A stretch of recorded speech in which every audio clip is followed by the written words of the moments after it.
আসসালামু আলাইকুম ওয়া রাহমাতুল্লাহি ওয়া বারাকাতুহু। ব্রাদার ইসলাম কেমন আছেন? আশা করি আল্লাহর হুকুমে সকলে ভালো আছেন আর সকলে ভালো থাকুন, সুস্থ থাকুন এই আশা করি। এর আগে 25/4/2024-এ ভুল আকিদা পার্ট 14 বানিয়েছিলাম। ইনশাল্লাহ আজকে তারপর থেকে বানাবো। এতে ছিল 97 থেকে 99 তিনখানা, আর আজকে দেখি কতগুলো হয়। আজকে ওরা তিনখানার মতোই হবে। আপনারা শুনুন এবং অবগত হন, আমল করুন। যে জিনিস গলত ছিল সেই জিনিস আল্লাহর ওয়াস্তে ত্যাগ করুন এই আশা করি। তার আগে আল্লাহর নাম নিয়ে নিই। আউযু বিল্লাহি মিনাশ শাইতানির রাজিম। বিসমিল্লাহির রহমানির রহিম।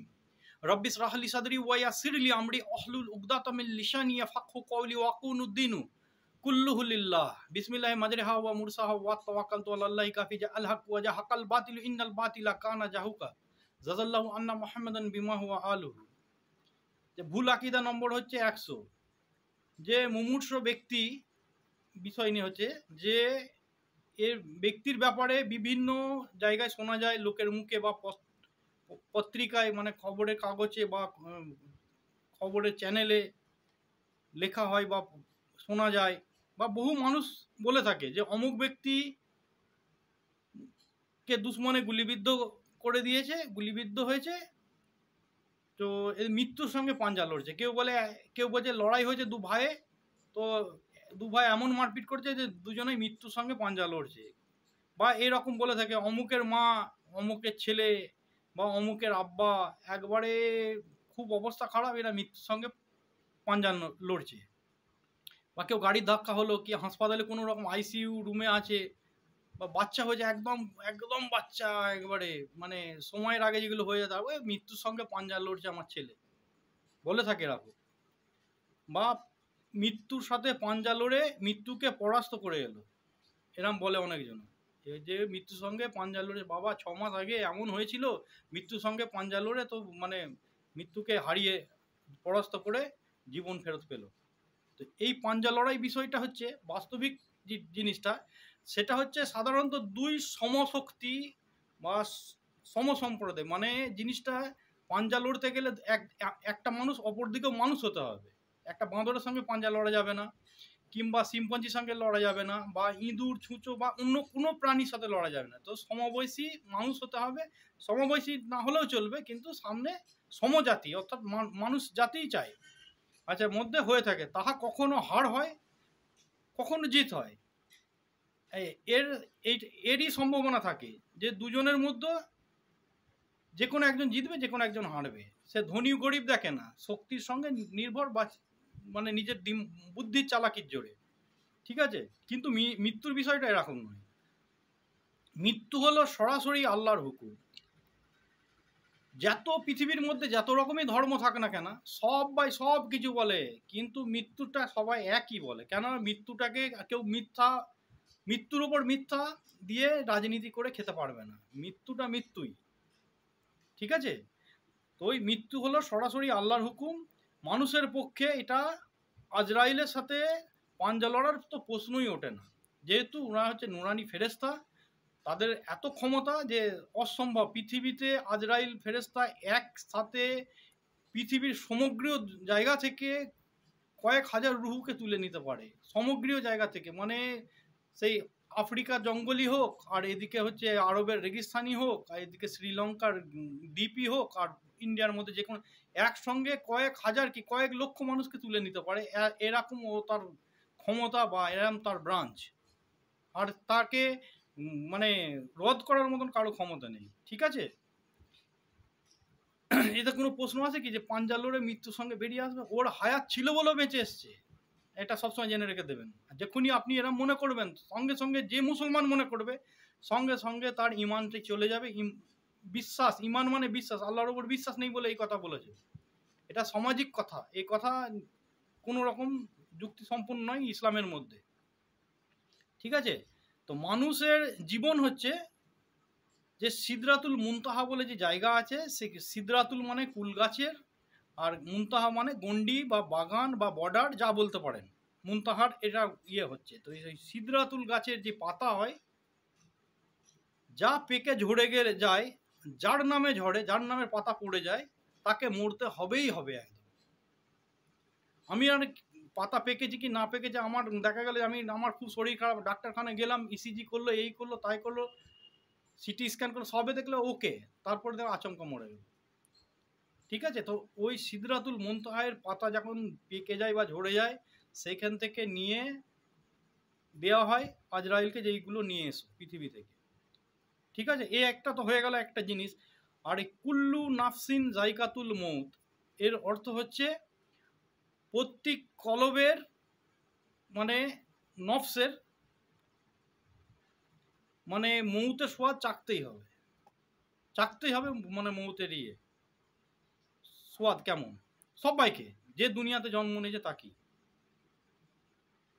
আচ্ছা, আল্লাহর আরশে আমরা আগে ভাবতাম যে 4টে ফেরেশতা আছে, মেন 4টে ফেরেশতা আছে সবথেকে শক্তিশালী। যেমন একটা হচ্ছে আজরাইল, ও 1 নম্বর হচ্ছে জিবরাইল, 2 নম্বর হচ্ছে আজরাইল, 3 নম্বর হচ্ছে মিকাইল, 4 নম্বর হচ্ছে ইসরাফিল। এইটাই 4টে ফেরেশতা বলি, ইনাদের হাতে বাকি সব ফেরেশতার কন্ট্রোল আছে, এরা 4টে লিডার। এইটাই সব থেকে বড় বলে জানা যাচ্ছে। যখন আমি হাদিসের মধ্যে পড়ছি যে এদের থেকেও আরও 4টে আছে যারা এদের থেকেও বড়। ঠিক আছে, এবার থেকে কি হচ্ছে সেটা কোনখানে আছে সেটা বলে দিচ্ছি। আল্লাহর আরশ আছে, আল্লাহর আরশ আছে তো, কুরসি উস সামাওয়াতি ওয়াল আরদ, সেই কুরসিটার নাম হচ্ছে আরশ, যার মানে 18,000 পায়া আছে। এই কুরসিটার 18,000 পায়া আছে, একটা পায়া থেকে আরেকটা পায়া দূরত্ব বলছি, দূরত্ব পায়ায় যেতে হলে, একটা পায়া থেকে আরেকটা পায়ে যেতে হলে সব থেকে দ্রুতগামী ফেরেশতা এই পায়া থেকে ও পায়াতে যেতে লাগে 700 বছর। মানুষ নয়, রকেট নয়, আলোর কোনো নয় যে আলোর রোশনি কত সেকেন্ডের মধ্যে কত কিলোমিটার যেতে পারে, ওরকম নয়, ফেরেশতা। ঠিক আছে, সে গেলে 700 বছর লাগে। ওই রকম আরশকে বহন করে আছে 4টে ফেরেশতা। ফেরেশতাদের মধ্যে সর্বপ্রথম ওই 4টে ফেরেশতাকে বানানো হয়েছে আল্লাহ নূরের মারফতে। যাদের লম্বা হচ্ছে যে কাঁধেতে আছে, যে আরশের 4টে ফেরেশতা মিলে আরশটা তুলে ধরে আছে, সেইখান থেকে নিয়ে 7টা দুনিয়া আছে। 7টা দুনিয়ার সম্বন্ধে বলা হয়েছে, একটা দুনিয়া আর একটা দুনিয়ার কাছে একটা ওই মরুভূমির আংটির মতন। তো ওইরকম 7টা দুনিয়া আছে, তার নিচেই যদি কিছু থাকে সেখানে এসে তাদের পা আছে। তো সেই সব ফেরেশতাকে আজরাইলকে মারতে 1 সেকেন্ডও লাগবে না। বোঝা গেল, 4টে ফেরেশতাকে সেকেন্ডও লাগবে না। ওই রকম ফেরেশতাকেও মেরে দেবে আজরাইল, আর আজরাইলের সাথে মানুষ পাঞ্জা লড়বে। চিন্তা করুন দেখিনি, কত বড় গুলগাপ্পার কথা। এগুলো ত্যাগ করবেন আল্লাহর রাস্তায়। এত কিছু মানে এতভাবে বলে দিচ্ছি, ত্যাগ করবেন আল্লাহর রাস্তায়, এরকম কথা বলবে না। আর যার চেহারা দেখলে মানুষের আকার বদলে যাবে, সে বড় বড় পেলওয়ান, যত বড় রুস্তম, যত বড় নেতা, যত বড় জালিম হোক না কেন, যখনই আজরাইলের চেহারা দেখবে না, কেউ মোটর সাইকেল করে যাচ্ছে, রোজ এরাম এরাম এরাম করে এলকি ভেলকি করে বেরিয়ে যাচ্ছে, যেদিন ওর মৃত্যু আসবে না সেদিন ওর কাছের দিকে লরি আসবে বা ট্রাক আসবে বা বাস আসবে, ও পাশ দিয়ে যাবে, ও চাইবে হ্যান্ডেল ঘুরবে, ওর বাপের ক্ষমতা নেই যে হ্যান্ডেলটা ঘুরবে। আমি হোক, আমার ছেলেই হোক আর আমার বাপই হোক, যদি মৃত্যু এসে যায় ওর হাত থেকে কেউ বাঁচাতে পারবে না, তার ওই হবেই না, ও যাবেই, সে তার শক্তি কাজই করবে না, ওকে দেখেই হয়ে যাবে। আর সে জানতে পারবে, যখনই আজরাইলকে দেখবে তখনই মানুষ জানতে পারবে যে সে কি ছিল, সে কোথা থেকে এসেছে আর কোথায় যাবে, আর কি ভুল করে ফেলেছে, তার সঙ্গে আবার পাঞ্চা লড়া। যাই হোক, ভুল আকিদা নম্বর 110, এই 101, সরি এটা 100, এটা 101। অনেকের মনের ধারণা কবরের দিকে যে আঙ্গুল তুলে দেখাতে নেই, অনেকজন বলে, নানি দাদি বা মায়েরা বলবে, এই কবরস্থানের দিকে আঙুল তুলে দেখাবি না, বা শ্মশান দিয়ে যাচ্ছে শ্মশানের দিকে আঙুল তুলে দেখাবি না, এটা ঠিক নয়, এতে নাকি বিপদ হতে পারে বা আঙুলে পচন ধরে যেতে পারে। এসব হচ্ছে ভুল আকিদা। তারপরে অনেকজন দেখা যায় যে পিছন করে, মানে কবরের দিকে পিছন করে আসতে নেই। কিরকম?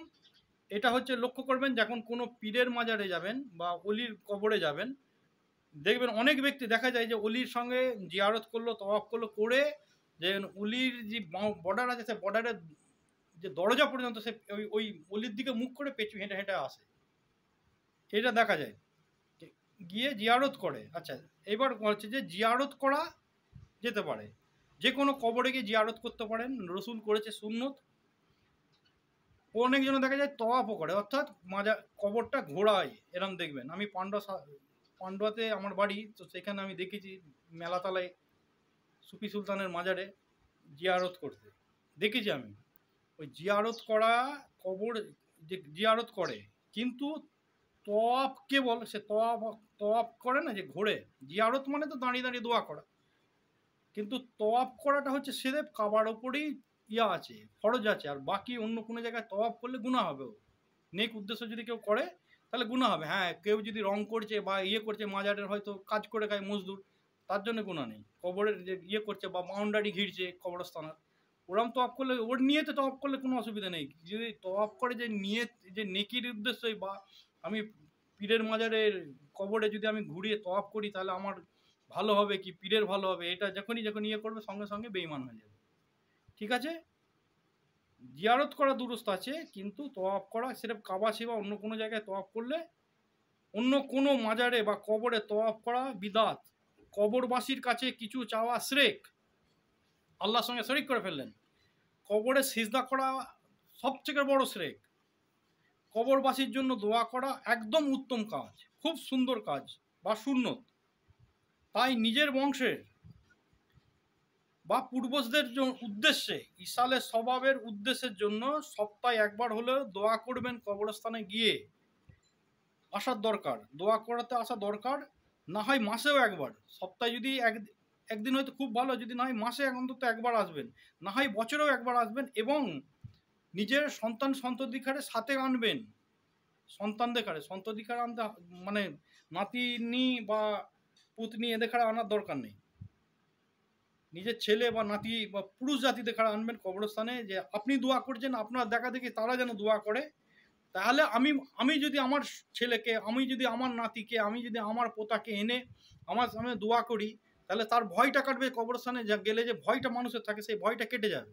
আর তাহলে সে কোনো সময় আমি মরে গেলে আমার কবরে সে দোয়া করবে, যেটা আমার জন্য একবারে মানে আরামদায়ক, খুবই আরামদায়ক। আমার আত্মীয় যদি আমার জন্য কবরে দোয়া করে, সব থেকে আরামদায়ক আমার জন্য।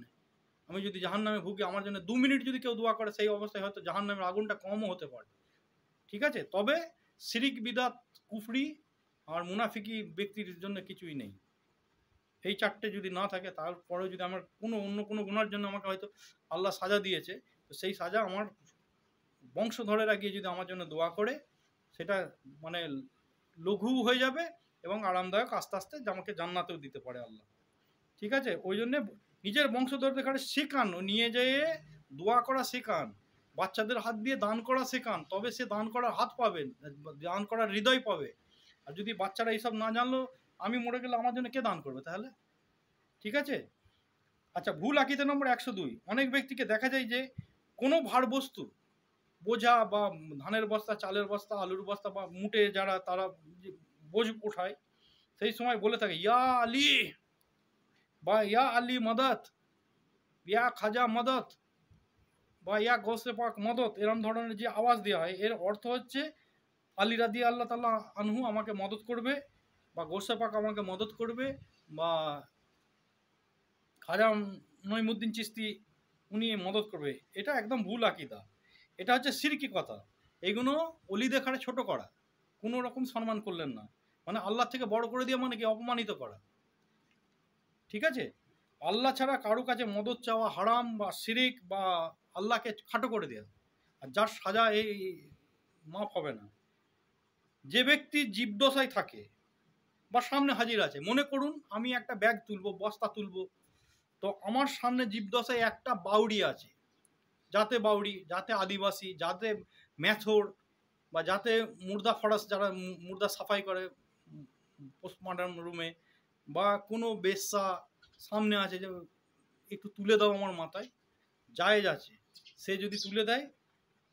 আমার কথা হচ্ছে, আমি রোজগার করে খাই, হয়তো আমি ধানের বস্তা তুলে নিয়ে আসছি আমার ঘরে, বা কোনো কারণবশত ট্রেন থেকে নামানো, বাস থেকে নামানোর পরে আমার তুলে দিল, তো সে অতটাই ইসালে স্বভাবের নেকি পাবে, যতটা আমি ওটা থেকে রোজগার করে নিয়ে গিয়ে আমার বাচ্চাদেরকে খাওয়ালে যতটা নেকি পাবে। হিস্সা হয়ে গেল। কেউ মসজিদ ধুচ্ছে, সাফ সাফাই করছে, তাকে যদি আপনি 1 কাপ চা খাইয়ে দেন, তাহলে ও ধুয়ে যতটা নেকি পাবে, তার কিছু অংশ আপনি পাবেন। ওরটা ফুল পাবে, মোকাম্মল পাবেন, আপনিও আপনারটা আল্লাহর তরফ থেকে পাবেন, যে আমি ওতে হিস্সাদার হলাম। এই নিয়েতে, ঠিক আছে? ওই জন্য কেউ যদি গরিবের বোঝা তুলে দেয়, সে মনে করুন যে সৎকা করলো, বিরাট বড় সৎকা করলো, বিরাট বড় সৎকা করলো অর্থ দিয়ে, তার গরিবীকে মদত করে, ঠিক আছে? আর যদি কেউ ওইটা তোলার সময়, কারো বোঝা তোলার সময় যদি বলা হয় আসালুল্লাহাল আজিম রব্বাল আরসিল আজিম আই ইয়াসফিয়াক, এই দোয়াটা যদি পড়ে আপনি কারো বোঝা তুলে দেন, ওই গরিব ব্যক্তিটার একদিন না একদিন সচ্ছলতা আসবে, আর ওই গরিবিটা আপনার কোনোদিন আসবে না ইনশাল্লাহ। আল্লাহ চাইলে আপনার ওই ওনার মতন গরিবী আপনার কোনোদিন আসবে না, এবং ওই গরিবটাও হয়তো ভবিষ্যতে ধনী হয়ে যাবে, ঠিক আছে? দোয়াটা ভালো করে জেনে রেখে দেবেন, অনেক জায়গায় ইস্তেমাল করা যায়, কোনো বিমারি ব্যক্তিকে দেখলে করা যায়, ঠিক আছে? তাহলে দুরস্ত আছে। কিন্তু যে ব্যক্তি জীবদশায় নেই বা হায়াত নেই, সে কি করে মদত করবে? সে কবর থেকে বেরিয়ে আসতে পারে কি? এইসব মুশরিকি আকিদা, এগুলো করবেন না।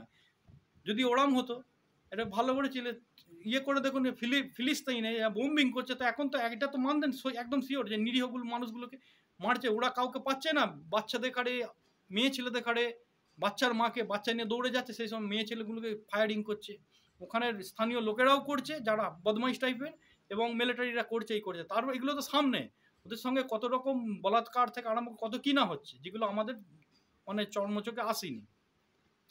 ওই জায়গাতে জানেন জাতির পিতা ইব্রাহিম আলাইসাল্লাম আছে, ইসমাইল আলাইসাল্লাম আছে, আরও অনেক নবী আছে।